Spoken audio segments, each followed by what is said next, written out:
Excuse me! Taxi! This is the 77 WABC minicast.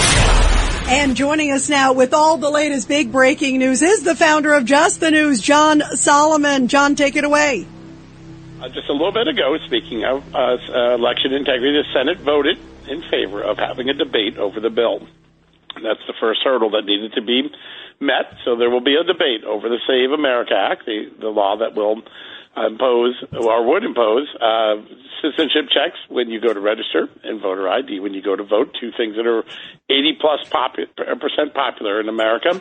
Meanwhile, we're getting some brand new and explosive information about some of the threats to our election, some of the things that a SAVE Act could potentially protect Americans from. Yesterday, the U.S. intelligence community confirming our story based on declassified documents that I obtained showing that China did, in fact, breach several state voter registration databases in America. Now, we knew 2 years ago they did this in Great Britain. It was a national scandal in Great Britain. It led to investigations, firings, and new election security measures in Great Britain. But it turns out our intelligence community has known since the spring of 2020, actually February of 2020, that China did the same thing here. They kept it a secret from the American public. The only reason we were able to break this story was because we were able to get a document declassified, a 2020 National Intelligence Council document that revealed this. Now, CIA Director John Ratcliffe told us yesterday he's intending on declassifying a lot more documents. The evidence is very extensive of what China did. And the question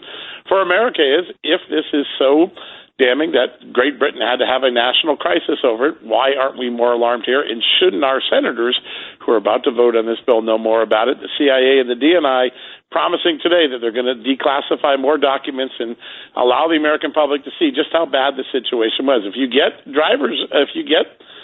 this data, if you're China, you get this data, you have the capability to make requests for ballots on behalf of people who may not know. You can actually make fake ballot requests and vote on someone's behalf. And you'll say, well, John, that's theoretical, right? No, not really.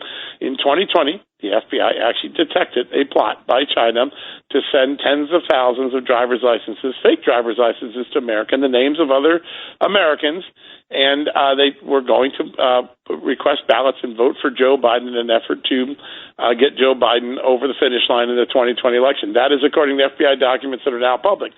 We know that happened in July. We now know breaches of the voter databases preceded that in the spring of 2020. Some really big news that should inform our debate about the Save America Act. Wow, that's really scary. I mean, when you think about them getting access, and especially it's China, too. So what is happening? Like you just said, are members of Congress saying, wait a minute, what's the reaction? Lots of reaction. I've got several senators coming on my show tomorrow to talk about this, including Senator Ron Johnson, who chairs the Permanent Subcommittee on Investigations, which is the right committee to investigate this. That's right in their bailiwick.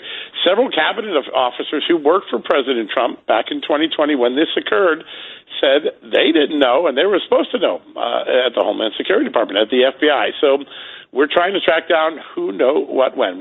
Tomorrow we will have another installment of this exclusive.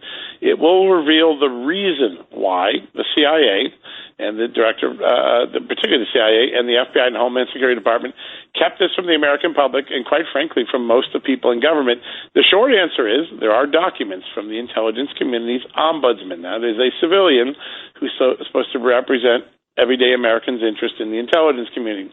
He concluded that the reason this information was kept from the American public, that it was silenced, that it was put under a rug, was because there were politicized people inside the intelligence community who didn't want to give Donald Trump an argument to go after China. They didn't like Donald Trump's China policies in the middle of the pandemic, and so they kept the president and the American public and the Congress in the dark. That's what the documents we're going to make public tomorrow are going to reveal. Wow. Well, you got to keep us posted, John. You always have some great big scoops. We love it. Thank you very much. Good to be with you. You too, as always, John. Thank you.